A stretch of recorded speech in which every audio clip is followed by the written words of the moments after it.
শরতে আজ কোন অতিথি এলো প্রাণের দ্বারে, আনন্দ গান গারে হৃদয়, আনন্দ গান গারে।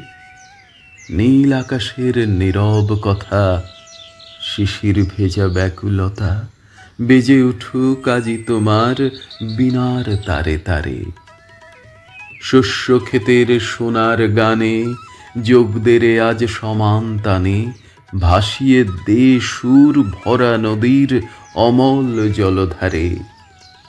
যে এসেছে তাহার মুখে দেখরে চেয়ে গভীর সুখে, দুয়ার খুলে তাহার সাথে বাহির হয়ে যা রে।